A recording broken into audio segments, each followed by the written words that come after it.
Good morning.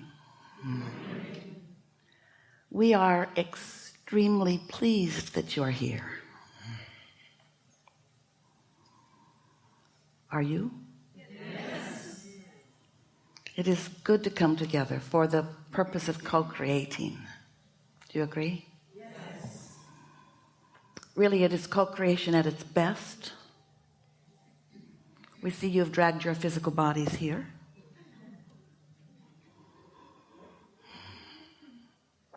So what brings you here? You are coming to find a finer point on something, to become clear about how to go about deliberate creation, to understand where you are in relationship to what you want, to discover the pleasure of your constant evolving, because you can't stop evolving. And so it's good when it is pleasurable to you as it is happening.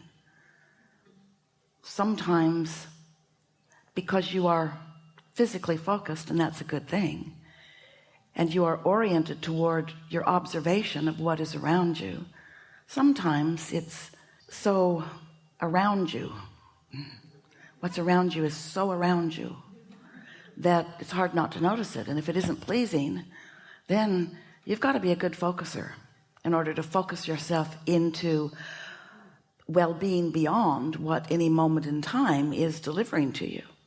It's easier to feel good under good feeling conditions, isn't it?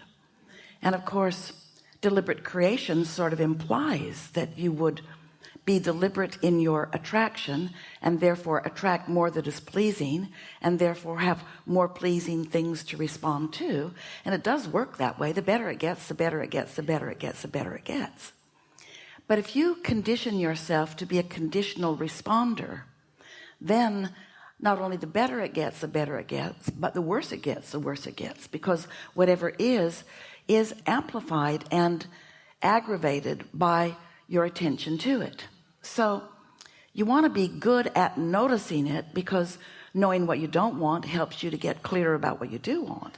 So you want to get good at noticing it, but you don't want to get so conditional in your awareness of things that the condition is what you calibrate to all the time. In other words, when you focus on something, you calibrate to it. It's like tuning to it. And when you tune to it, you are a broadcasting mechanism. So when you tune to something, what you're tuned to is what you're broadcasting, and what you're broadcasting is what you're attracting. And so if you are letting conditions just be your default tuning position, and so something pleases you and you tune to it, or something doesn't please you and you tune to it, then you have no control of your life experience. And it causes you to believe that you don't have control of what comes to you. It makes you blame other things and other people and other situations over which you have very little control beyond what you can sort of muscle into place.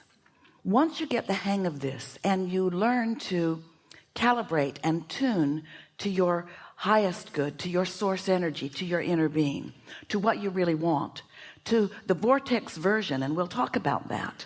When you know what you don't want, you launch a rocket of what you do want. And even in the moments that you're calibrating to what you don't want, you are simultaneously creating a vibrational reality that you do want.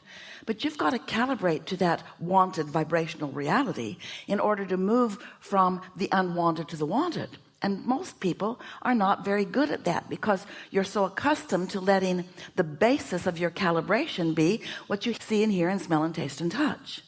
So if you can get better at paying attention to the way you feel and do more calibrating toward what you want, toward what feels good, rather than toward what is, then you'll notice a steady improvement of the situations that are coming around you.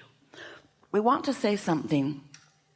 We haven't put a fine point on this before in the way that we want to right now. But if you are not tending to the way you feel, and by that we mean not noticing when you don't feel good and then do something about it, what happens is you attract more and more of the unwanted, which usually you just observe more and more, which causes you to attract more and more, which you then observe more and more, until you reach a place where you're sort of up against the wall where it doesn't seem like you have any good choices. And we just want to say that the further from the manifestations that you make decisions to feel good, then the surer those positive manifestations will continue to flow to you.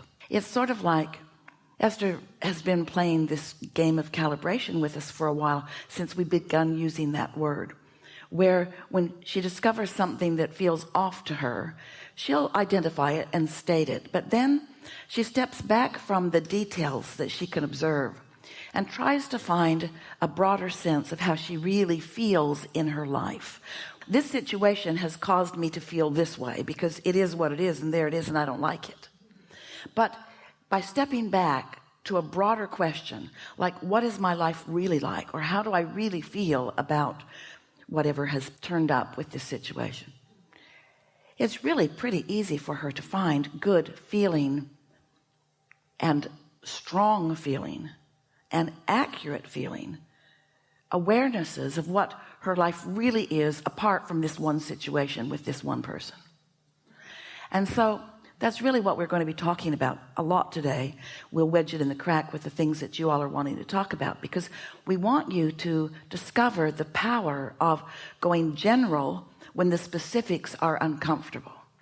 But we also want to say right out here in the beginning of all of this is, let's say that you have been calibrating, and you've been calibrating on some subjects, but something's been stuck in your vibrational craw, and so now you're up against it. And you just sort of kind of have to let it play out. And that's when you dig in and you focus and you make the best of it in the best way that you can. Making a mental note that next time you're not going to let it get that far before you do something about it. You're going to get out ahead of it earlier. It would be like Esther saying, she's in her car and, oh, here's a better one. She's in a car with someone else. Someone who is drunk right now and driving the car she's in. And she kind of thought that might happen because this person drinks a lot. But she didn't want to say anything because she didn't want to hurt this person's feelings. And so she ended up in the car with the drunk driver, driving fast. And so what isn't a good idea is for her to take out her book, her collaborating book, and collaborate well wishes for herself. That's the time to get out of the car. And so we just want you to not be hard on yourself when you're in a situation where it's time to get out of the car. Just get out of the car. But at the same time, say to yourself, I'm not going to let it get this far next time. I'm going to do a better job of paying attention to what I'm feeling and the clues that I'm getting, and I'm not going to get myself in this jam where I have to hurt someone's feelings or die. Those are not good choices. And for some of you, for Esther, in some cases, she'd almost just as soon die as hurt someone's feelings, because she's a people pleaser. She doesn't want to hurt anybody's feelings. She wants everybody to feel all right. But the more you let things go, and the more you come up against things you don't want, then the more likely you are to hurt people's feelings. In other words, the bigger the manifestation is and the closer it is to you, then the more reaction you have in more moments. And so just hold the thought of getting out ahead of it, because that's really what we want to talk about in part today too.